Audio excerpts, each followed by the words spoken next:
Bonsoir à tous, soyez les bienvenus dans iWeek, toute l'actu Apple en live comme tous les mercredis soirs désormais. Vous êtes bien sur Watch TV, la première chaîne high-tech et loisirs en France et au monde.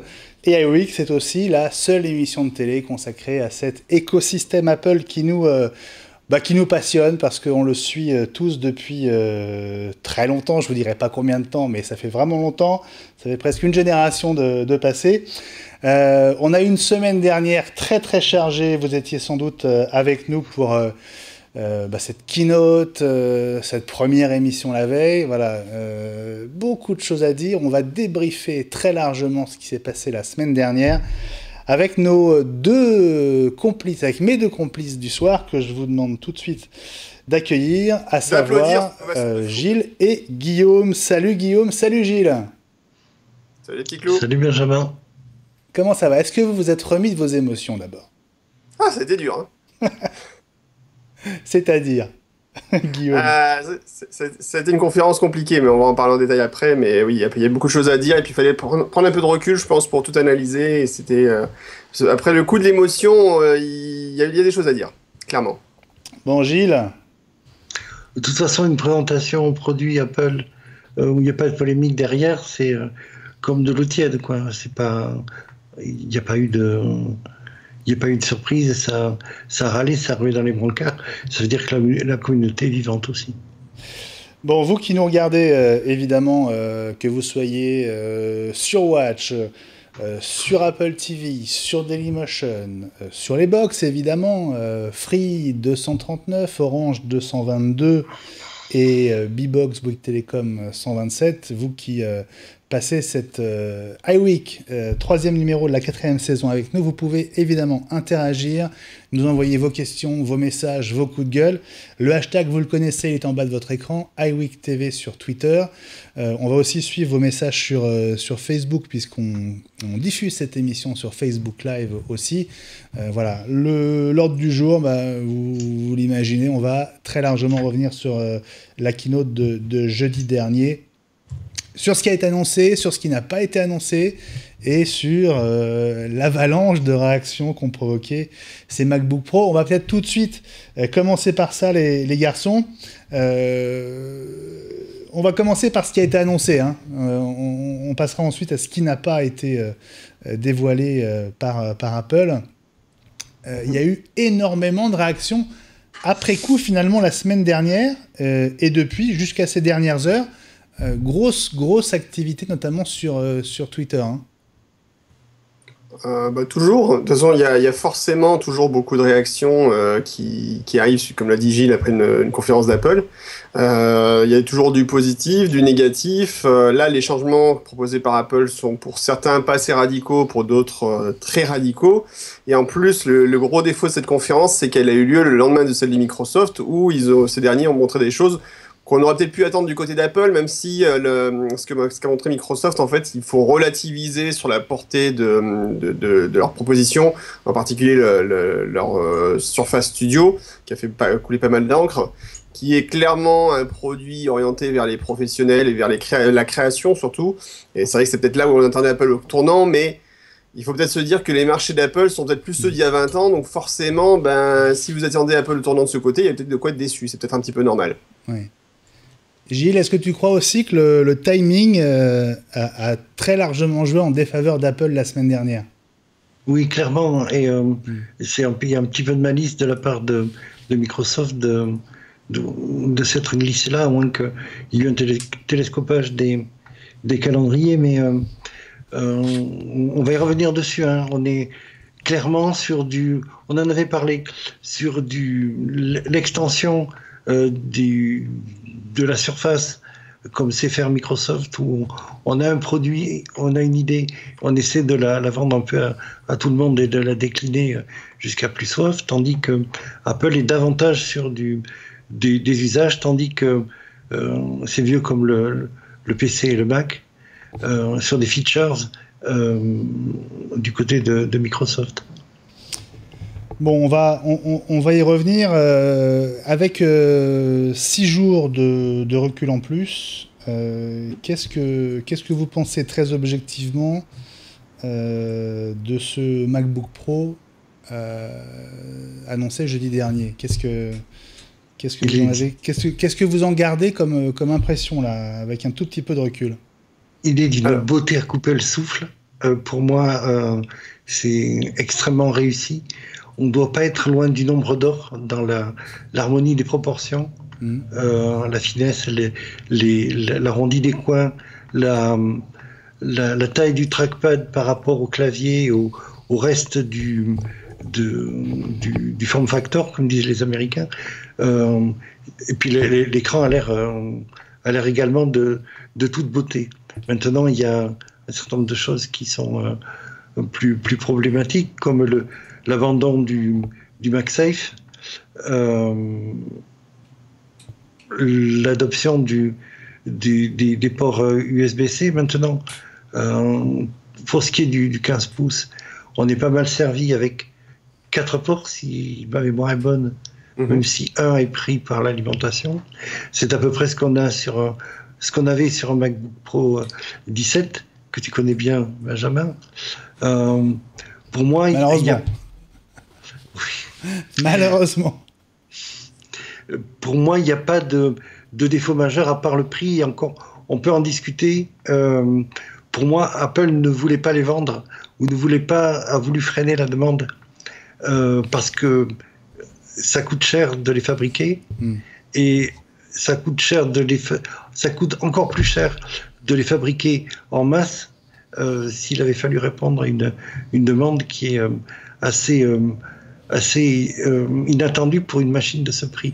On va revenir sur tous ces points, Gilles, mais je voudrais aussi qu'on demande à Guillaume quel est son sentiment sur le MacBook Pro, déjà avec 6 jours de recul, Guillaume.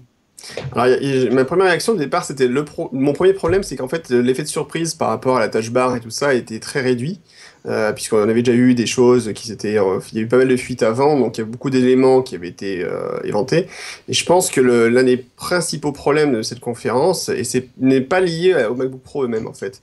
Je pense que les MacBook Pro eux-mêmes sont des super belles machines.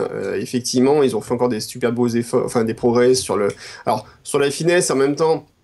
La finesse fait débat parce qu'on pourrait se dire qu'il pourrait faire peut-être plus épais avec plus de batterie, mais en réalité quand on regarde la batterie maximale du 15 pouces, en fait on apprend que la Fédération d'aviation américaine par exemple n'autorise pas des batteries de plus de 100 Wh dans les avions, donc du coup, et Apple en est à 99,5 Wh.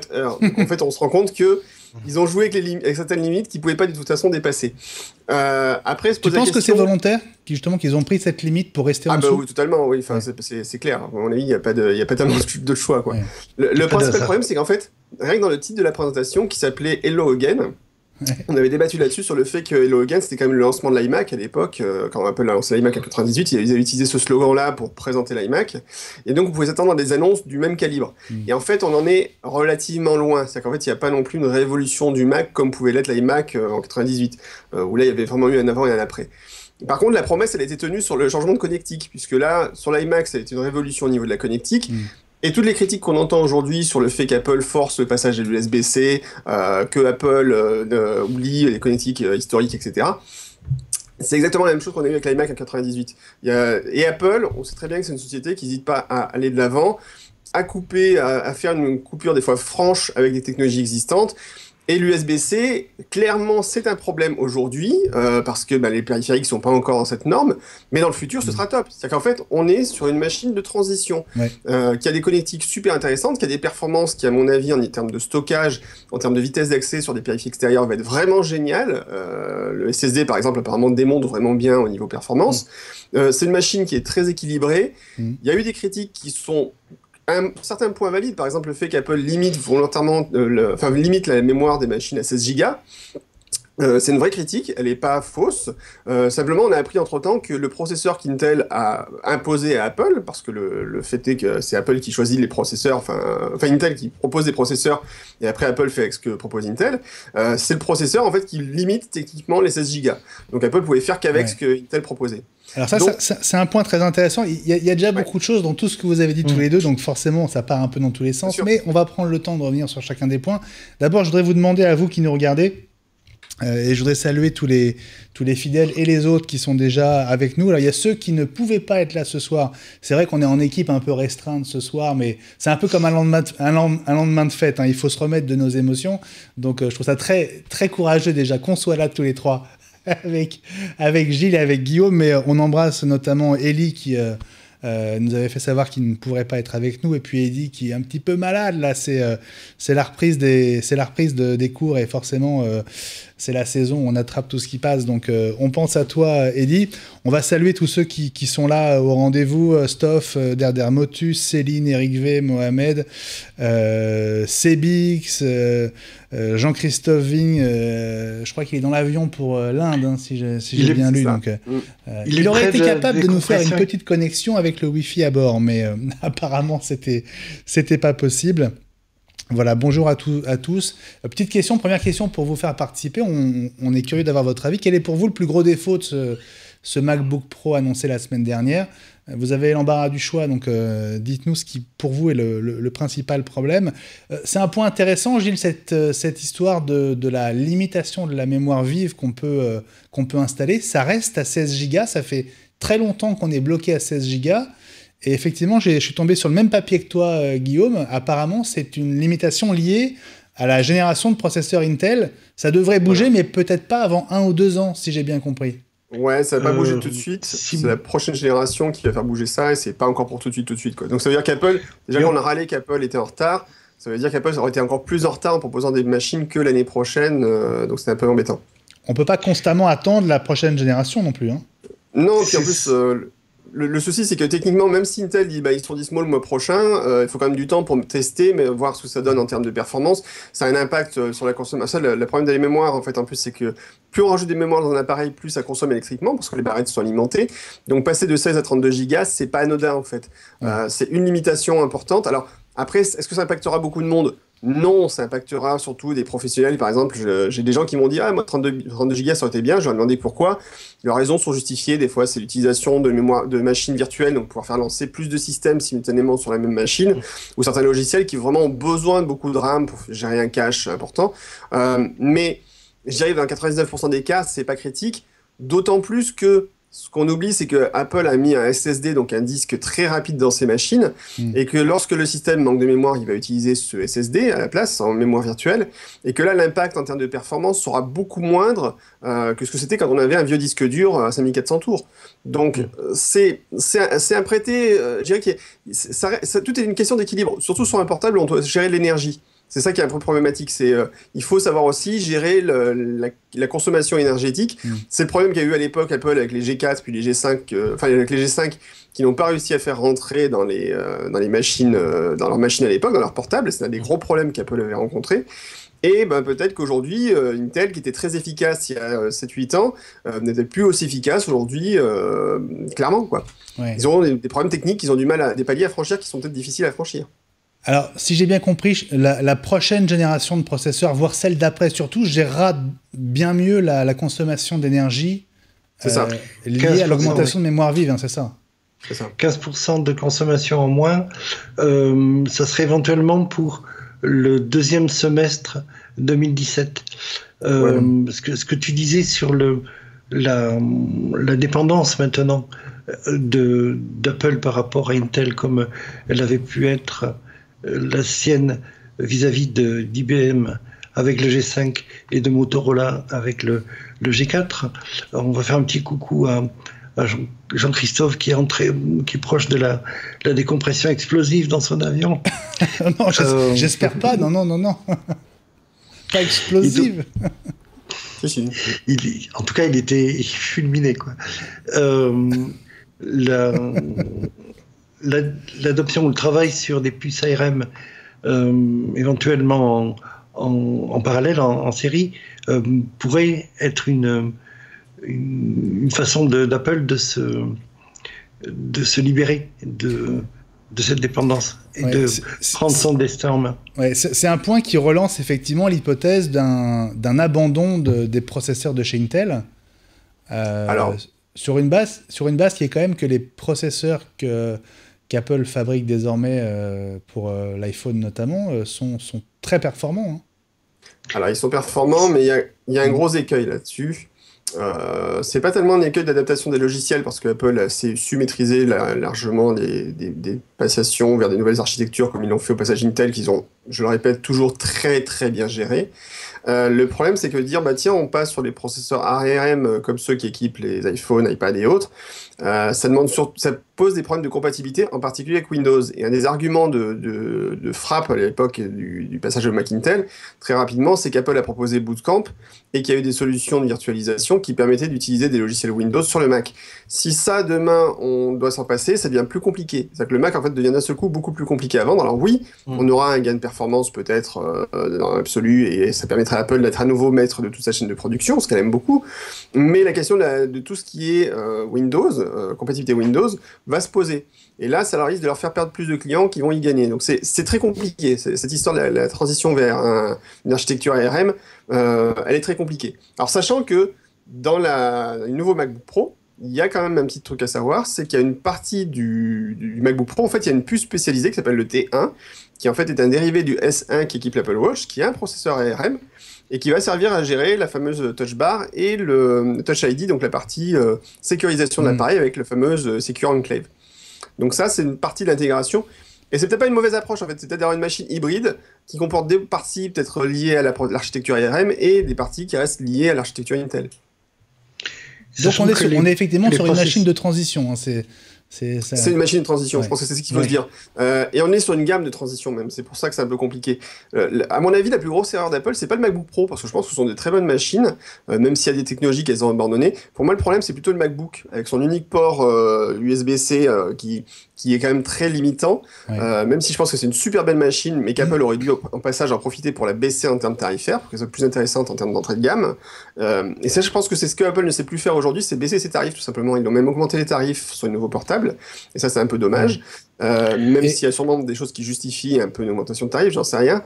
Mais on a vu l'abandon de certaines technologies comme le MagSafe, même si, là encore, sur le MagSafe, je vais en toucher deux mots parce que c'est... Attends, on va y revenir, Guillaume, au MagSafe. Mais juste un point de détail sur le MacBook, il n'y a pas eu de mise à jour. Les ports USB-C du MacBook ne sont toujours pas Thunderbolt 3. Hein. Non, de toute façon, ils peuvent pas, technologiquement, avec le processeur qu'ils ont, ils ne peuvent pas, en fait. Avec le chipset qu'ils ont, ils ne peuvent pas gérer le Thunderbolt 3. Ce qui n'est pas très gênant.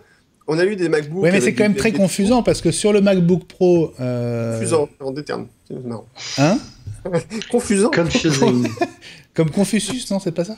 Non, mais non, je vois pas. Ça prête à confusion, on va dire. Voilà. Ça prête à confusion, oui. C'est la même connectique, mais on ne peut pas faire passer la même chose par cette même connectique. C'est là où c'est très compliqué. Effectivement. C'est un point que tu as raison de mentionner. C'est qu'en fait, il y a le connecteur USB type C, donc qui a un énorme avantage, quand même, on oublie de le dire. C'est un connecteur réversible. Et ça, je trouve ça génial. C'est comme le Lightning, en fait, où on peut mettre dans un sens ou dans l'autre le câble, ça marche de la même façon. Donc ça, c'est un énorme progrès. Ce que tu as remarqué, c'est comme la tartine de beurre, on le met toujours d'abord dans le mauvais sens, l'USB, quand même. C'est ça, exactement. Ça me fait penser à un comics que je lisais il y a quelques jours, un comics qui s'appelle... j'ai plus son nom, j'essaie de trouver le lien, je le balancerai sur mon tweet, @gjet, où en fait il y a une histoire, donc une maman qui essaie d'expliquer à sa fille comment fonctionne le sexe, en fait, comment ça se passe, et en fait on voit la dernière image, on voit en fait un garçon qui est avec la fille, et elle lui dit, bah c'est comme avec l'USB, c'est 3 fois et ça va passer. Grosso modo, c'est ça. Tu changes de sens à chaque fois, la troisième fois ça va marcher. C'est un peu ça. Donc normalement, l'USB c'est 2 fois seulement, hein. Ouais, mais des fois, alors techniquement, parfois, je sais pas pourquoi, 3 fois, c'est le nombre magique. Souvent, parce que des fois, en le retournant, tu fais un tour complet, en fait, c'est pour ça. C'est ça, en fait. Non, je sais pas, en fait, c'est mystérieux. Il vit dans 4 dimensions, je pense, 4e dimension. Donc, l'USB-C, pour en revenir sérieux 2 minutes, c'est un connecteur, mais dans lequel on peut faire passer aujourd'hui 2 types, grosso modo, de signaux. Donc, il y a le signal Thunderbolt 3, ou le signal USB. Je simplifie, on va dire. Le problème, c'est qu'effectivement, les périphériques ont le même connecteur, mais on ne pourra pas forcément les brancher sur un port ou sur l'autre du MacBook, et les machines n'ont pas forcément les mêmes caractéristiques. Et là, c'est une erreur, mais à mon avis, énorme du consortium qui gère le Thunderbolt et l'USB d'avoir voulu faire le même connecteur pour les deux types de connexions. À mon avis, c'est une erreur technique énorme. Je pense qu'ils n'auraient pas dû faire ça. Parce que là, il y avait une confusion incroyable, et je lisais un article l'autre jour qui expliquait, grosso modo, pour brancher un appareil sur un autre, il ne faudra pas les mêmes câbles. Enfin, prenons le cas tout bête. Si demain, un constructeur vous sort un appareil qui est compatible Thunderbolt 3 et USB-C, d'accord, enfin USB 3.1 des poussières, version 2, parce qu'en plus ils mettent des sous-versions, donc c'est encore très pratique. Ben, si vous n'avez pas le bon câble, vous risquez peut-être même carrément de brancher l'appareil, soit vous n'aurez pas de signal si vous ne branchez pas sur le bon port, soit, alors que les ports sont identiques, soit vous risquez carrément peut-être d'endommager l'appareil, ce qui est quand même un peu dommage. Ça, c'est encore plus embêtant. Que ça marche pas, c'est une chose, mais si en plus alors les connecteurs sont physiquement identiques. Alors que les connecteurs sont physiquement identiques. Donc là, il y a un vrai problème d'ergonomie. Mais il n'est pas dû à Apple, il est dû à l'USB-C, au Thunderbolt. Enfin, Thunderbolt 3. Donc ça, c'est un peu le problème. Tout ça pour dire, je sais plus quoi, je sais plus pourquoi. Eh ben écoute, non, c'était très bien. Tu sais quoi, on va faire une toute petite pause Twitter, le temps que je te laisse le temps de souffler. Je vous demandais tout à l'heure quel était pour vous le défaut numéro 1, selon vous, du nouveau MacBook Pro. Alors, on a reçu pas mal de messages, notamment sur Twitter. Mohamed nous dit que c'est un peu trop tôt pour changer toute la connectique. Ça va un petit peu dans le même sens que toi, Guillaume. Il ajoute son prix. On va revenir sur les prix du MacBook Pro tout à l'heure, et notamment la version Full Option qui, c'est vrai, est assez stratosphérique en termes de tarifs. Le prix, c'est aussi le gros défaut pour Céline, l'une des habituées d'iWeek. Stoff regrette que les brevets d'Apple n'arrivent pas sur les machines. C'est c'est normal. On va passer beaucoup de brevets. Voilà, apparemment la barre OLED. Attends, je termine juste, Guillaume. La barre OLED apparemment lui suffit pas. Et voilà, il aurait aimé que le clavier soit entièrement tactile et personnalisable. Ça nous rappelle le clavier Optimus dont on parlait la semaine dernière. Dashed nous dit que le plus gros défaut du MacBook Pro, c'est le prix, la mémoire vive, donc limitée à 16 Go, et l'autonomie. Et il la compare aux 17 heures annoncées par Microsoft pour la nouvelle Surface Book. Stoff ajoute que voilà, le prix est aussi un point négatif. Et puis les apps qui vont fonctionner avec le Touch Bar. C'est vrai qu'il va falloir un petit moment pour que les apps deviennent compatibles, en dehors de celles qui ont été annoncées. Ça va aller relativement vite. Ça va, oui. Mais il va falloir attendre un petit peu. Le kit développeur est déjà dispo. Enfin, là-dessus, ça va aller relativement vite. Là-dessus, alors, moi, ce qui m'embête un peu sur ces machines, c'est surtout quand on tape un peu sur le haut de gamme, où Apple, par exemple, met un SSD de 256 Go par défaut sur les machines. Je trouve ça pas normal. Ils auraient pu passer directement à 512. Après, il y a un point que j'ai vu sur le... Comment ça s'appelle ? Mince, je sais plus comment c'était quoi. Oui, par rapport... Alors, je vais parler un peu de l'histoire du MagSafe. Qui est quelque chose faisons notre quart d'heure MagSafe. Faisons pas un quart d'heure, mais ça va aller relativement vite. Alors, je suis d'accord avec tout le monde quand on dit... Alors, non, je vais d'abord repasser sur l'histoire des brevets. Je vais revenir sur l'histoire des brevets parce que c'est un point qui est intéressant. Le fait qu'Apple dépose un brevet ne veut pas dire forcément qu'ils vont sortir quelque chose avec. Et souvent, les brevets sont posés de façon défensive. C'est-à-dire que le développeur a eu une idée, il la pose, ça ne veut pas dire pour autant que techniquement ils vont faire quelque chose avec tout de suite. Mais ça veut dire que si dans 10 ans on leur dit, bah attendez, on sort à nouveau un clavier avec cette technologie, il n'y a pas quelqu'un qui pourra dire avant, ah mais attendez, on l'a déposé, il faut que vous nous donniez des sous. Non, là l'idée elle est là, elle appartient à Apple, et si demain ils décident de le sortir, eh ben Apple le sortira, point. Et personne ne pourra les embêter là-dessus, parce que le brevet a été déposé. Oui. C'est plus de la réservation d'idées que... C'est un peu ça, voilà. Parce qu'en plus, le système des brevets aux États-Unis est particulièrement vicieux. C'est qu'il y a régulièrement ce qu'on appelle des patent trolls, des sociétés qui achètent des brevets, en fait, qui n'utilisent pas ces brevets, mais qui un jour décident d'attaquer toutes les sociétés qui utilisent une fonction à la noix, qui utilisent un logiciel.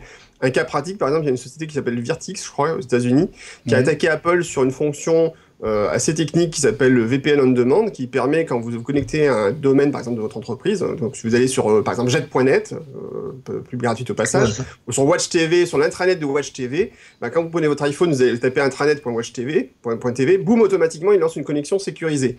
Bah, ça, ils ont bloqué, en fait. Cette société a attaqué Apple a dû payer des dommages et intérêts, alors qu'ils ne proposent aucune solution associée, en fait. Ils ne diffusent pas de logiciel associé à cette fonction-là. Donc, c'est aussi pour ça qu'Apple dépose des brevets, que Steve Jobs, des fois, s'en amusait d'ailleurs. Pendant ses confs, il disait, voilà, on a breveté à mort. Quand il parlait du multitâche, il disait, oh boy, how we have patented it, parce que pour dire, ouais, on a vraiment déposé du brevet, parce que on sait que c'est une invention qui va être très, très utilisée. Voilà. Guillaume, tu sais quoi? Tu nous as manqué parce que ton débit est impressionnant. Ouais, je sais. Pour ça que j'ai plein de choses qui se viennent dans ma tête. Là, impressionnant. Bon, on reste sur le MagSafe. Attends, parce qu'on parlait des brevets, mais le MagSafe, c'était quand même une invention géniale. Oui. Pour tous ceux qui ont marché sur le câble connecté à leur ancien Mac, qui ont tout cassé, ça nous a quand même sauvé un paquet de fois. Ouais, alors, oui, c'est dommage, non? Ça revient souvent, hein. Cebix nous dit la disparition du MagSafe, car pour moi, c'était un atout sur les MacBooks, et je dirais le prix comme défaut numéro 1, mais c'est un usage pro. Donc le MagSafe, tout le monde s'y est un peu habitué, tout le monde y tenait. Oui, mais je suis d'accord que c'est une idée géniale à l'époque. Sauf que faut voir aussi ce qu'on perd, mais aussi ce qu'on gagne. L'avantage de l'USB-C, c'est que votre appareil peut être alimenté désormais par n'importe quel chargeur standard du marché. Vous pouvez utiliser une batterie externe pour l'alimenter, ce qu'on ne pouvait pas faire avec un Mac classique, parce que le MagSafe il était propriétaire, il y avait qu'Apple qui le faisait, et donc vous ne pouvez pas dire bah tiens j'ai branché une batterie externe sur mon port USB-C pour charger par exemple mon MacBook Pro. C'était pas possible. Alors que là aujourd'hui c'est faisable. J'ai une idée, Guillaume. Je ne sais pas si elle est réalisable. Est-ce qu'on pourrait imaginer un accessoire qui se branche en USB-C avec un MagSafe au bout? Il existe déjà. C'est vendu par Belkin. C'est vendu par Belkin aux États-Unis. Ça a un certain coût. Je ne sais plus combien ça coûte, mais ça existe déjà en fait.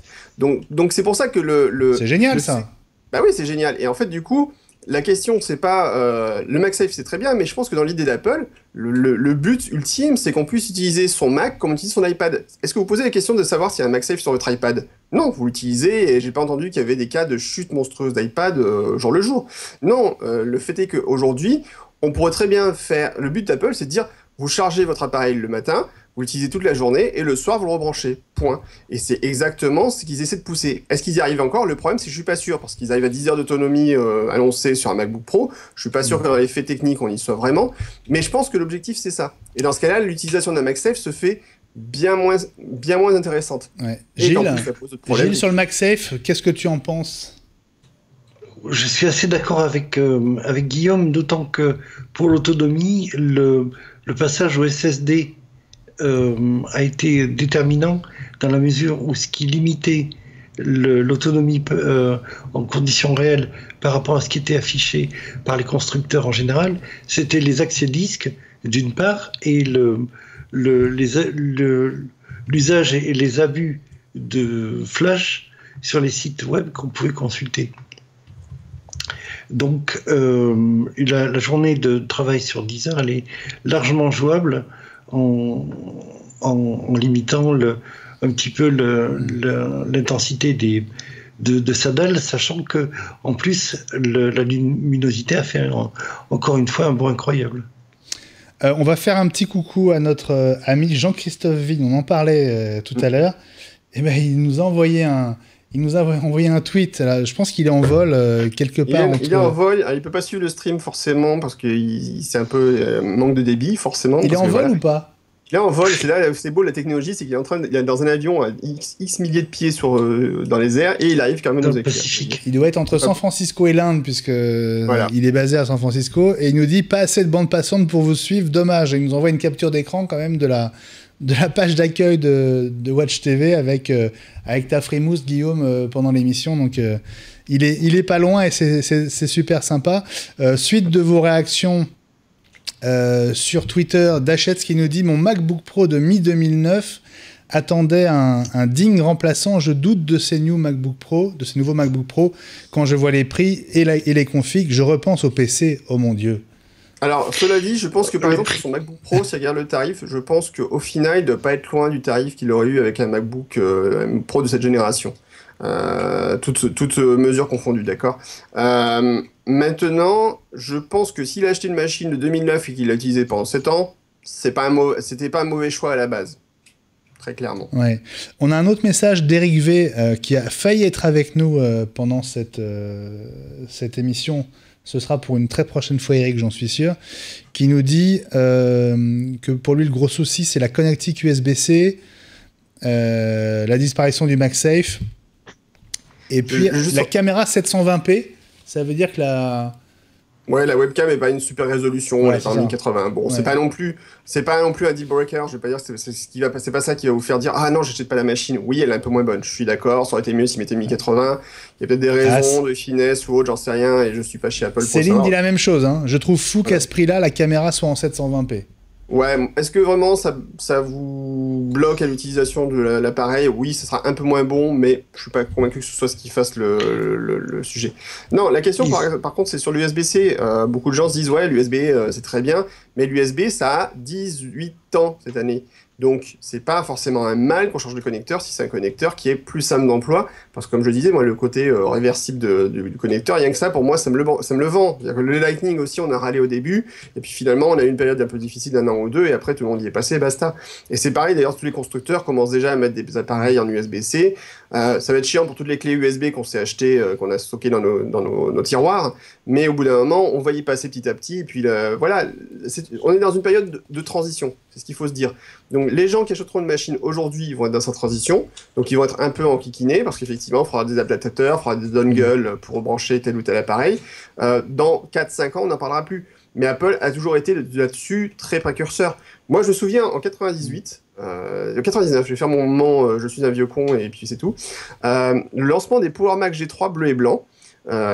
C'était en janvier donc 99 et Apple a surpris tout le monde avec ses nouvelles machines, les fameuses glacières bleues et blanches qui étaient très chouettes en fait, c'était des super bécanes qui étaient super puissantes et quand ils les ont sortis il y avait que du FireWire, il y avait de l'USB et puis il y avait plus de SCSI comme enfin SCSI, le fameux SCSI c'était avant, où les connecteurs étaient énormes, on avait 3000 CAD, là encore on a eu 3 générations de SCSI ou 4 générations de SCSI avec chaque fois des connecteurs différents. C'était quoi déjà ces 10, les 10 qu'on avait tous à l'époque, les 44 mégas voilà.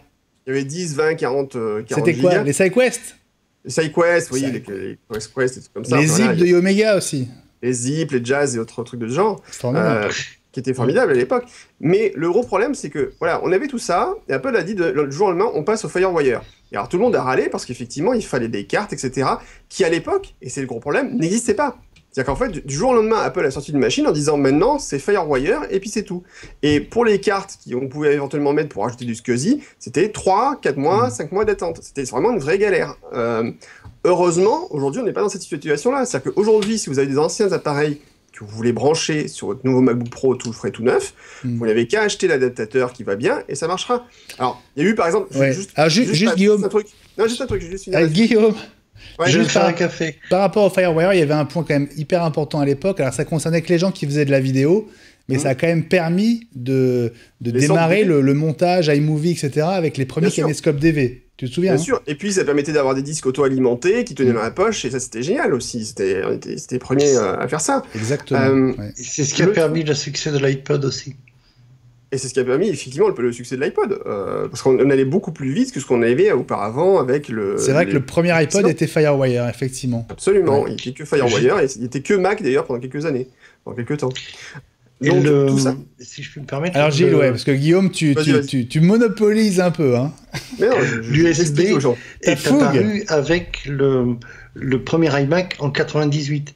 C'était Apple qui rompait avec la connectique maison pour adopter une connectique qui avait été développée par Intel, ce qui avait déjà fait grincer pas mal de dents à l'époque. Absolument. Alors, on est toujours sur la connectique sur Twitter avec nos amis qui sont avec nous. Céline nous dit au niveau des ports manquants, il n'y a pas de port pour carte SD. Les pros de la photo et de la vidéo s'en plaignent. C'est vrai que c'est basique et on s'en sert énormément sur les MacBook Pro de la génération qui vient de passer la main là. Oui, mais Phil Schiller s'en est expliqué dans une interview à The Independent, disant que il n'y avait pas de bonne solution dans la mesure où une bonne partie des professionnels utilisaient toujours des cartes CF, compact flash, et par défaut ils avaient mis des lecteurs SD parce que c'était ce qui était le plus utilisé en général, mais il fallait choisir, et le fait que des lecteurs soient disponibles en périphérique est bien plus rapide que ce que pourrait proposer Apple en fixe et en dur dans la machine, ils ont choisi de le supprimer, d'autant que, par ailleurs, de plus en plus d'appareils photo, y compris chez les amateurs avancés et les professionnels, utilisent le Wi-Fi pour transmettre les photos à l'ordinateur. C'est pas faux, c'est pas faux. Il se passe plein de choses sur Twitter pendant qu'on parle. Jean-Christophe n'a peut-être pas l'image en permanence, mais en tout cas, il nous suit parce qu'il suit les débats, notamment sur la webcam des nouveaux MacBook Pro. Et il nous dit, et il dit notamment à Céline et à Eric V, que la caméra, au moins, n'est pas en 480 comme sur le MacBook. 720, c'est comme avant et comme sur l'iMac. Voilà. Il n'a pas tort. Et puis il y avait une question aussi de Mohamed, une question un peu de Candide. Il nous demandait comment est-ce qu'on fait pour synchroniser notre iPhone avec les nouveaux MacBook. Eh bien, Jean-Christophe lui a répondu avant qu'on ait le temps de le faire. C'est tout à fait possible de connecter l'iPhone. Il y a même un câble USB-C Lightning. Et oui, c'est déjà disponible. Alors, voilà. Juste pour d'ailleurs, c'est vrai qu'il y a beaucoup de gens qui m'ont fait. J'ai beaucoup ri là-dessus parce que beaucoup de gens se disent ah mais attendez, Apple ils vendent un appareil qu'on peut même pas brancher l'iPhone typiquement, on peut même pas brancher leur nouvel ordinateur. Alors c'est vrai que vous pouvez acheter le câble Apple à 30 €, sinon un adaptateur USB-C, USB-A classique, ça coûte 5 €, je crois, sur Amazon. Donc il n'y a pas besoin d'investir non plus des masses de thunes pour vraiment avoir un nouveau brancher votre appareil sur votre ordinateur. Ouais. Ensuite, dans l'idée d'Apple, je pense que la question ne se pose même pas. Ils doivent se dire mais pourquoi vous voulez brancher votre câble alors que vous avez iCloud qui vous permet de synchroniser tous vos contenus directement sans fil. Alors c'est pas tout à fait vrai, évidemment, c'est plus rapide probablement si vous le faites avec un câble. Dans certains cas, c'est beaucoup mieux. Mais pour eux, dans l'idée, 95% des usages, ça va être en cloud et basta.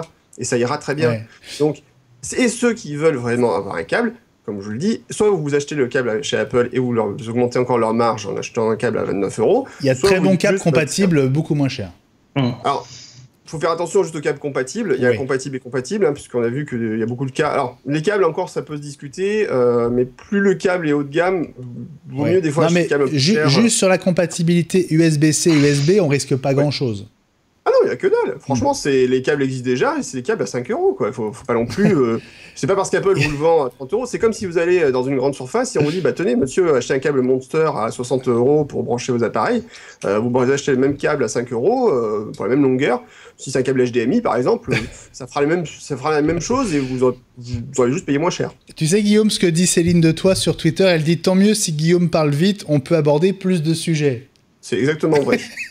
Bon, pendant ce temps, il y a Alain Massé qui nous envoie une question. Soyons simples, j'ai un MacBook Pro Retina mi-2013. Que dois-je faire? J'achète le nouveau ou j'attends une baisse de prix? Ah, on va aborder la question de baisse de prix. Gilles. Il attend la baisse de prix. Il n'y a pas d'urgence. Oui, d'autant que... Comment ça, j'attends? Vous pensez qu'il y aura une baisse de prix? Oui, forcément une baisse de prix. La politique tarifaire d'Apple, c'est de faire payer le juste prix. C'est-à-dire qu'on ne fait, sauf dans des cas très précis, comme l'iPad, le premier iPad, où je me souviens plus, il y a une fois ou deux, ils ont dit on fait un effort sur le prix, et ils disent vraiment qu'ils ont fait un effort, qu'ils ont été agressifs sur la tarification. Sinon, c'est de faire payer le juste prix. Ça coûte plus cher à produire. Il faut amortir la conception, etc., la recherche et le développement, et les composants qui sont en plus petite quantité au départ, donc qui sont plus chers. Donc on fait payer ce prix. Avec en plus l'avantage de limiter la demande, ça s'appelle la demande coudée. On limite la demande et on évite que les gens se précipitent dessus et que les listes s'allongent et que les coûts de production augmentent encore. Mais j'ai pas tellement le souvenir d'une baisse de prix. En général, les produits sont positionnés à un tarif et ça a été hyper rare dans l'histoire que les produits baissent de prix. Non, régulièrement, au fur et à mesure que les designs baissent. Rappelle-toi, le premier iMac, il coûtait 1 500 €. À la fin de la gamme, les iMac, tu les achetais à moins de 1 000 €, ils étaient à 990. Et même pareil, par exemple, pour les MacBook Air. Oui, mais ça s'est pas fait en 3 mois. Ah non, c'est pas fait en 3 mois. Alain qui a besoin de renouveler son Mac, qui se pose la question. Et c'est pas 3 mois qu'il doit attendre, c'est 2 ans. C'est 6 mois, là. C'est le deuxième trimestre 2017, pardon. à chaque renouvellement de gamme, les prix baissent d'environ 50, 100 ou 200 euros en fonction des configurations. Il peut aussi prendre l'ancienne version, l'ancienne version avec l'électronique moderne revisitée qui a perdu pas mal de 200 euros, je crois, plus abordables sur des configurations à 1 teraoctet, par exemple, de SSD, alors que l'électronique est les derniers cris. Mais il n'aura pas la touch bar. Il y a un autre binge sur Twitter, WebBinge, qui nous dit un des problèmes sur ce MacBook Pro, c'est la carte graphique AMD, une carte à 200 euros sur un portable vendu à 2600 euros. Oui, enfin, faut pas comparer comme ça. Le problème, c'est que si vous prenez juste le prix de la machine en prenant que les coûts matériels, évidemment, il coûte beaucoup moins cher. Après, le problème, c'est les ingénieurs que vous faites bosser autour, c'est le marketing, c'est le personnel que vous mettez en vente, qui va vous vendre la machine, le support derrière, et ça, on oublie aussi de le dire. Oui, vous pouvez toujours trouver une machine à 1500 euros, peut-être qu'il y aura les mêmes caractéristiques. Maintenant, qu'est-ce qui se passe en termes de support technique au bout d'1 an, au bout de 2 ans? Et si vous appelez Apple, qu'est-ce qui se passe? Apple, ensemble, est reconnu pour la qualité de son support technique. Je dis pas qu'il n'y a pas des bons constructeurs de PC qui ont un bon support, mais dans l'ensemble, Apple est reconnu pour ça. Donc, bon, sauf à Dijon, où apparemment, ils sont pas forcément toujours reconnus pour ça, mais mais bon, mais à part ça, voilà, historiquement, ils ont quand même plutôt une bonne approche là-dessus. Donc, dire que oui, ça coûte 200 euros sur un PC équivalent, c'est peut-être vrai, mais sauf que demain, si vous achetez votre machine, bah, il faut que ce soit plutôt chez un bon constructeur. Et en termes de support, par exemple, il faut être sûr que ce soit à peu près correct. Moi, je sais que grosso modo, si j'achète un iPhone, dans l'ensemble, si j'ai un problème dans les 6 mois, je vais dans un Apple Store, ils me le changent sans trop discuter. J'ai plusieurs cas pratiques où voilà, ils ont pas posé de questions, on fait un échange. Alors que chez un autre constructeur, bah, tu vas devoir batailler pendant des mois pour avoir une réparation. Donc c'est un peu ça qui m'embête un peu quand on compare les prix, si vous voulez. Tout ne se vaut pas. Voilà, tout ne se vaut pas forcément en termes tarifaires. Même si je pense qu'Apple a vraiment un peu trop poussé les tarifs vers le haut cette fois-ci, même si les performances sont bonnes, même si les composants sont de bonne qualité, je pense qu'ils auraient dû faire un effort pour les rendre un poil plus accessibles et peut-être pour rendre la gamme un peu plus compréhensible. Parce que pour moi, la gamme portable aujourd'hui me semble un peu confuse. J'ai l'impression qu'une Harley Davidson est passée en arrière-plan chez l'un de vous. Je sais pas. C'est chez moi, oui. C'est chez toi, Gilles, d'accord. Je vais prendre un exemple pour résumer ce que disait Guillaume. C'est notre intervenant de tout à l'heure qui parlait de son MacBook Pro de 2009. Combien de PC portables de 2009 sont encore en service en 2017 presque? Et surtout, qui vont bien fonctionner avec le dernier système. Parce que oui, tu pourras peut-être installer Windows 10 dessus, mais je suis pas sûr que ce soit aussi bien que si tu veux installer un Sierra, par exemple, sur ta machine actuelle. Juste par rapport à la question, on n'a pas répondu à la question du monsieur, donc Alain, qui voulait savoir ce qu'il faisait son portable mi-2013. De Alain, oui. Si là, aujourd'hui, si sa machine lui apporte encore entière satisfaction, qu'il la garde. Il peut encore attendre un peu. On n'est pas non plus obligé de dire, parce que Apple vient de sortir un nouveau portable, je le change. Il faut qu'il y ait un intérêt technique. Après, le truc tout bête, c'est regarder les spécifications techniques, regarder les comparatifs de performance. Il y a un site qui est très bien pour ça, qui s'appelle Barefeats, barefeats.com, qui fait régulièrement des stats très précises, et puis évidemment tous les sites, MacG, MacForever, Slice42 et tout ça, qui vont faire des comparatifs sur les performances des machines. À partir de ce moment-là, regardez les magazines, lisez un petit peu, et voyez en fonction de ça si vraiment vous allez avoir un bénéfice ou pas. Si vous pensez qu'il n'y a pas de bénéfice immédiat, si vous êtes un peu serré, après, pensez aussi à vous faire plaisir des fois. Moi, je me dis des fois, c'est bien de se faire juste plaisir et se dire, ok, je m'achète vraiment une belle machine. Ça fait toujours partie de ce qu'on appelait l'expérience Apple quand je faisais de la formation, qui est de dire, l'achat de la machine, même quand vous la déballez, etc., ça fait partie de l'expérience. Ce que j'avais expliqué, je crois que Apple, par exemple, mettait pas de sticker Intel Inside sur ses machines, parce qu'ils estimaient que ça gâchait l'expérience de l'ouverture de la machine. Et Apple refusait le pognon du marketing d'Apple pour ça, par exemple. D'Intel, par exemple, pour ça. Donc, Guillaume, Intel. On a une question complémentaire d'Alain. Je pense qu'Alain se sert de la sortie HDMI de son MacBook Pro actuel. Et c'est vrai qu'il n'y en a pas sur la nouvelle génération. Il demande s'il y a un adaptateur USB-C HDMI. Ça existe déjà depuis un an. Apple en vend un qui est relativement coûteux, mais on peut trouver là encore des alternatives. Tiens, regarde, le jour par exemple, je sais plus où je l'ai mis. On m'a posé, j'ai tout le monde râlé sur ouais, mais l'Ethernet, il n'y a pas d'Ethernet sur les nouveaux portables. J'ai trouvé sur Amazon un adaptateur USB Ethernet, je l'ai plus sous la main, tant pis, à 15 €, je crois, pour 3 ports USB classiques plus Ethernet. Et il est reconnu en natif sur OS X. Que demande le peuple? Génial. Voilà, alors, il y a quand même Mohamed qui nous dit que ça fera énormément d'adaptateurs à transporter sur soi. Tout le monde n'en a pas forcément besoin, là encore. Ouais. Non, mais c'est vrai que si on veut se connecter à un réseau filaire, si on veut sortir en HDMI, si on veut brancher un disque dur, rien que ça déjà... On achète un iMac. Pardon? On achète un iMac. Ah oui, à transporter, c'est pas pratique. Oui, mais parce qu'on devient très exigeant avec les technologies. Mais juste un petit truc. Non, mais on le faisait avant. On le faisait avant, on voudrait continuer à le faire, tout simplement. Oui, mais en même temps, on veut toujours des machines aussi plus légères, etc. Moi, personnellement, les adaptateurs, je les utilise grosso modo une fois par mois chacun, d'accord? Il n'y a que l'Ethernet que j'utilise plus souvent, donc ça peut m'embêter un petit peu plus. Mais l'adaptateur Ethernet, j'en ai un depuis 5 ans, je me trimballe avec et j'en meurs pas. Et pareil, un adaptateur USB Ethernet, aujourd'hui, ça coûte 10 balles, quoi. Donc, oui, effectivement, c'est un peu pénible. D'un autre côté, quand Apple a retiré l'Ethernet et tous les connecteurs qu'on avait en plus sur le MacBook, on a perdu quand même près de 500 grammes, si vous voulez, sur les machines. Donc, dire que les machines soient plus légères, plus fines, c'est pas bien. Non, c'est quand même bien aussi, parce que moi, quand je me trimballe dans mon sac à dos, j'aime bien avoir moins de poids. Moi, j'aimais bien... Quand j'ai l'ordinateur sur les genoux, j'aime bien avoir moins de poids aussi. Regardez, je vais vous montrer, puisqu'il marche pas, j'ai que des soucis avec, c'est pas grave, je vais vous montrer quand même la tranche de mon bon vieux 11 pouces. Vous voyez toute la connectique là, c'était formidable. J'avais 3 USB, j'avais une entrée micro, une entrée mini jack, j'avais une sortie mini jack, j'avais mon port Thunderbolt, j'avais du FireWire 800, j'avais ma prise Ethernet Gigabit. C'était génial, j'avais tout sans avoir besoin d'adaptateur. Voilà. Moi, ça me manque un petit peu sur les nouvelles machines. Je sais que je vais devoir avoir une sorte de prise multiple avec plein de choses branchées dessus.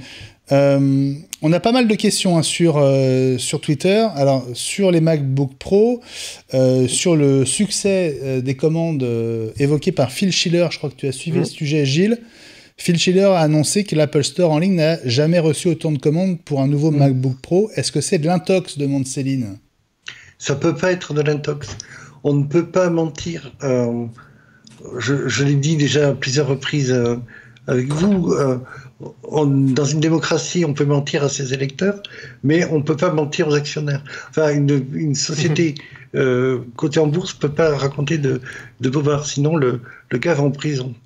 C'est comme ça. D'accord. Donc toi, tu penses que c'est vrai? C'est une sorte de record établi par la nouvelle gamme, peut-être?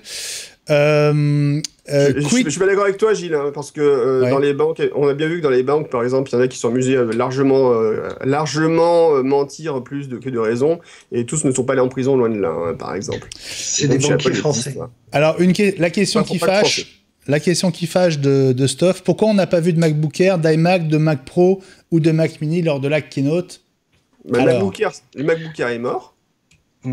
Voilà, il est mort enterré, ça on le sait. Maintenant, le remplaçant du MacBook Air s'appelle MacBook, et dans quelques temps, il y aura un glissement de gamme complet, puisque le MacBook Air, je crois qu'il est encore vendu, mais comme machine d'entrée de gamme, et à un moment, il va disparaître. Oui, Guillaume, justement, pour l'éducation. On a une question sur ce sujet de Cebix qui nous demande si le MacBook Air peut encore avoir une évolution majeure, ou est-ce qu'il va juste disparaître de la gamme? Mais non, ils l'ont bien clairement expliqué aujourd'hui. Il est comme l'iBook il y a une dizaine d'années. Il reste sur le catalogue pour qu'il y ait une machine à moins de 1 000 € ou de 1 000 $ disponible pour les grandes institutions sur le marché de l'éducation. C'est uniquement pour ce type de clientèle. Ouais. Un peu comme l'iMac à une autre époque. Oui, il avait été d'ailleurs pensé uniquement pour le marché de l'éducation. Et là, à l'inverse, il y a eu une telle demande que Apple l'avait proposé à l'ensemble des utilisateurs. Ah, c'est drôle, on a Céline, qui est une femme qui est forcément sensible à ces choses-là, nous dit « J'aimerais bien qu'Apple cesse avec la minceur. On est arrivé à un niveau acceptable, là. » dit-elle. C'est très sexiste comme remarque, Benjamin, mais ok. Tu vas te faire taper là. Je dis ça, moi qui suis en plein régime, donc tu vois, il n'y a pas de... c'est pas du sexisme du tout. Ça se voit pas encore, mais je suis sûr qu'on verra les résultats dans quelques semaines. Merci. Merci. Je savais que je pouvais t'attendre là-dessus. Plus sérieusement, le fait oui, alors c'est un argument qu'on entend souvent et je suis pas entièrement contre cet argument. D'un autre côté, plus fin, ça veut dire aussi plus léger, et plus léger, c'est aussi un peu le nerf de la guerre. C'est-à-dire qu'en fait, Apple a passé pas mal de temps à comparer les anciens portables avec la nouvelle génération en disant, vous imaginez, voilà, celui-là était beaucoup plus lourd, etc. Et c'est pas totalement faux. Moi, personnellement, mon portable, je travaille toute la journée. Et franchement, quand je suis passé, par exemple, du MacBook Pro classique, donc qui était unibody, vers le Retina, j'ai vraiment senti la différence et elle était appréciable. Surtout quand on l'utilise sur les genoux, etc. Avoir un portable plus léger, c'est pas un mal. Donc, oui, Apple peut jouer encore avec la minceur, mais pour eux, ils en font un argument marketing. Mais y a pas, je pense que l'erreur, c'est pas de parler que de minceur, c'est d'oublier le poids. Et quand le poids diminue, bah, c'est jamais une mauvaise chose pour moi. C'est sûr. Ah, bon. Oui. Je veux juste revenir sur l'histoire des ports. Une seconde, parce que tout à l'heure, tu as parlé des adaptateurs, etc. J'adore quand tu dis une seconde. Non, juste pour dire, aujourd'hui, on râle qu'Apple a retiré des ports, etc. Apple qu'est-ce qu'ils faisaient par rapport au VGA, par exemple? Est-ce qu'ils auraient dû laisser des ports VGA parce qu'encore, il y a plein de gens qui utilisent des projecteurs VGA? Non, au bout d'un moment, il faut quand même avancer, quoi, juste ça. Des ports VGA, mais ça date de quand, les ports VGA sur un Mac? Ça date d'il y a 15 ans. Mais il y a encore des gens qui diront, ah ouais, moi j'ai un appareil VGA, j'ai un moniteur VGA ou un vidéoprojecteur. Les vidéoprojecteurs, il y en a encore plein qui ont du VGA. Et les gens savent même pas ce que c'est que le HDMI, c'est dramatique. Non, mais tu as raison. Faut pas non plus être contre le progrès quand c'en est un. On a pas mal de messages assez drôles là sur Twitter. Dachetz qui nous dit, pour mon MacBook Pro 2009, je vais lancer un crowdfunding pour changer et m'acheter le nouveau MacBook Pro. N'hésite pas, je participerai pas. Alain qui nous dit, j'ai 72 ans, j'ai pas acheté la Watch Série 2 ni l'iPhone 7, c'est une super année 2016 pour moi, une année économique, mais en 2017 je craquerai. Mais c'est peut-être tu sais ce que je disais à un moment sur Twitter, c'est peut-être qu'Apple en fait est une société encore plus écologique qu'elle le dit, en poussant à faire en sorte qu'on ne renouvelle pas nos portables. C'est ça. Mais d'un côté, c'est pas forcément, alors je disais ça en rigolant, mais d'un côté, on peut pas en même temps râler sur des machines sur lesquelles on voit que les gens utilisent des machines encore de 2009, 2010, 2012, sur lesquelles Apple apporte encore du support technique, dans le sens où il y a encore toujours des mises à jour système dessus. Vous pouvez toujours passer sur un Sierra sur une machine de 2010, quoi. Donc c'est quand même pas non plus, on n'est pas si mal loti que ça. 2009. Pour répondre à la question, oui, Gilles. Pourquoi qu'on revienne, Apple qu'on revienne sur les machines qui n'ont pas été annoncées. Oui, les machines qui n'ont pas été annoncées. Apple fait entre 60 et 70% de son volume de Mac sur des ordinateurs portables. Donc, il a fait passer la priorité sur ce qui était l'iMac à l'époque, en 98, dans son chiffre d'affaires. Il a fait passer d'abord la machine la plus emblématique et ceux sur laquelle ils font le plus de bénéfices. Oui, mais à quand la suite alors? Parce que là, on est à moins de 2 mois de Noël maintenant. Mais il faut faire le deuil de Noël. Là. Tu es un grand garçon, Benjamin. Mais non, mais quand on connaît le poids de ce trimestre dans l'année, ça me semble incroyable. Mais... Ils peuvent pas faire fabriquer, avec la meilleure volonté du monde et même en mettant Foxconn à contribution, plus que de raison, y compris l'autre taïwanais, l'assembleur taïwanais, je me souviens plus de son TMC, enfin je sais plus. Ils ne peuvent pas faire fabriquer plus que l'industrie chinoise est capable de fabriquer. D'accord, mais ça coûte quoi à Apple de mettre à jour le Mac Mini? Ah, ça je suis d'accord. Franchement, oui, non mais est-ce qu'il y a encore un avenir pour le Mac Mini dans les cartons ça coûte quoi? On leur demande pas de changer le design, on veut juste qu'à l'intérieur ce soit à jour. C'est quand même le gros problème, là-dessus je suis d'accord avec toi Benjamin. Il y a un gros souci, c'est qu'en fait Apple dit, moi ça me rappelle la mort du XR où Apple disait, Steve Jobs a répondu à quelqu'un un jour, Vincent Verdun pour pas le citer, qui lui a demandé pourquoi Apple avait arrêté le XR et Steve Jobs avait répondu directement en lui disant hardly anybody bought it. C'est-à-dire qu'en fait grosso modo il y avait pas beaucoup de gens qui en achetaient. Mais d'un autre côté, personne ne voulait acheter un matériel qui avait 2-3 ans d'âge et Apple ne peut pas dire aujourd'hui ah mais on va pas arrêter de vendre ce matériel parce qu'il se vend pas. Mais aujourd'hui Apple ne met plus à jour ses machines. C'est-à-dire que c'est pas acceptable qu'on ait un Mac Pro qui ne soit pas mis à jour depuis 2013. Ils ont sorti la machine, ils l'ont laissé sur pied, quoi. Je veux dire, ça, c'est pas acceptable. Alors que chaque année, même s'ils peuvent conserver les processeurs internes, les composants internes, et faire évoluer juste le minimum pour que les machines soient vendables. Que le Mac Mini soit vendu le prix aujourd'hui, il est vendu, alors que c'est une machine géniale que j'adore, sans avoir mis à jour la quantité de RAM de standard dessus, avoir mis par exemple la SSD au minimum en standard dessus, même de petite capacité, je trouve ça hallucinant. Je trouve ça hallucinant. Alors moi aussi. aussi. Des palettes, en baissant vraiment un peu les tarifs, ou alors en mettant des configs corrects en entrée de gamme. Ouais, et vous êtes nombreux apparemment à ne pas comprendre cette stratégie. Tu as raison, Gilles. Hein, c'est vrai que ce qui se vend majoritairement, c'est des portables. Donc, on comprend que c'était vital, mais il y a quand même tout le grand public derrière et les pros avec le Mac Pro. D'autant qu'il y a quand même une nouvelle version de Final Cut, même si elle a été très largement inspirée par la nouvelle barre OLED. C'est dingue, quoi. Moi, si tu veux, la plus grosse erreur d'Apple, en termes de communication, c'est d'avoir voulu faire monter un peu la pression en mettant ce slogan Hello Again, on en revient au début de l'émission, et en ayant poussé à penser que, ok, ils allaient parler du Mac et du Mac en général, alors qu'ils n'ont parlé que du portable. Et ils ont fait peut-être une erreur stratégique en négligeant de dire, par exemple, on a aussi des machines pro, mais vous inquiétez pas, il y a quelque chose qui arrivera en début d'année prochaine et on va en parler plus en détail. Le club du sucré d'Apple là se retourne un peu contre eux parce qu'en fait les gens attendaient un petit peu un renouvellement de gamme, y compris sur les iMac qui se vendent très bien, ou qui pourraient très bien se vendre encore plus si Apple les mettait encore un peu plus au goût du jour. Alors que là, en fait, ils ont mis un grand coup d'eau glacée sur la tête de tout le monde en disant, en fait, on parle que des portables, on change un peu la gamme, on augmente les tarifs. De ce côté-là, c'était, à mon avis, la grosse erreur de communication d'Apple, elle était là. Alors que, en fait, s'ils avaient simplement dit, on sait, on atteste qu'on a une gamme pro et qu'elle demande à changer un petit peu, ou alors juste on met à jour le minimum ce qu'il faut pour que les machines soient correctes et on baisse les tarifs, simplement, ça aurait pu faire juste plaisir en disant, ok, on sait qu'on a une période un peu transitoire, peut-être qu'il y a des choses super qui vont arriver. En attendant, si vous voulez acheter un Mac de bureau, on peut vous faire plaisir. Achetez-vous un Mac de bureau, on va réduire un peu les tarifs, on va mettre les configs au goût du jour, au lieu de n'annoncer rien. Et à mon avis, c'est là que la grosse erreur d'Apple se situe. Vous êtes d'accord qu'avec l'invitation de la semaine dernière, on pouvait s'attendre à ce que l'intégralité de la gamme soit mise à jour quand même? Bien sûr. C'était le truc, c'était ça. Et c'est pas le cas. Pour aller dans le sens de Guillaume, je crois qu'ils ont entendu la déception et Phil Schiller, dans la fameuse interview de The Independent, a laissé clairement entendre qu'il y aurait un renouvellement de la gamme de bureaux qui viendrait en son temps. C'est explicite dans ce qu'il a déclaré. Ouais. Mais vraiment, j'entends bien qu'on puisse être déçu. Même, il faut se souvenir que Ellie et moi étions assez circonspects de ce côté-là. Et puis à ça, il faut quand même ajouter le retard sur pas mal de produits. Les iWatch Série 2 qui Ellie nous disait la semaine dernière. Pardon ? Les iWatch. C'est moi qui ai dit iWatch, pardon. Oui. Ça, c'est les vieux restes de toutes les émissions qu'on a faites avant qu'elles soient annoncées. Les Apple Watch Série 2 qui vont arriver au compte-gouttes, c'est Ellie qui nous le disait la semaine dernière, il n'y en aura quasiment pas d'ici Noël. Les AirPods qui devaient arriver fin octobre, on parle maintenant du mois de janvier. On va retarder, mais on dit pas, non, ils disent pas, ils donnent pas de date. On n'a pas de date, donc voilà, c'est wait and see.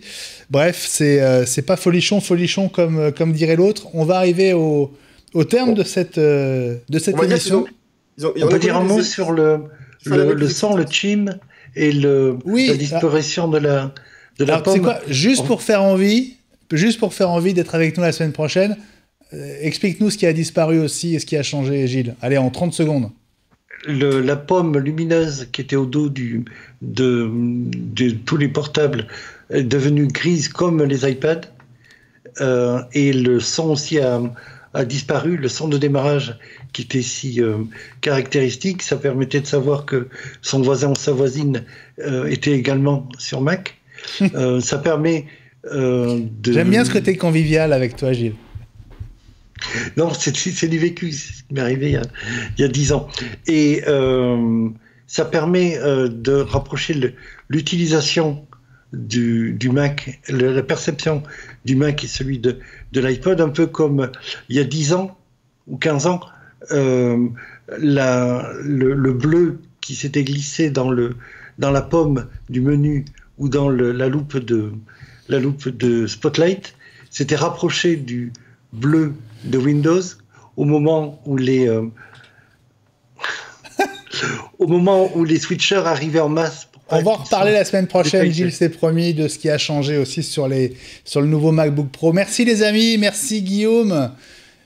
Salut, merci Gilles, merci à vous tous qui étiez avec nous pour ce 3e numéro d'iWeek. On se retrouve la semaine prochaine, même heure, même endroit, 20h mercredi en direct sur Watch TV. Salut à tous.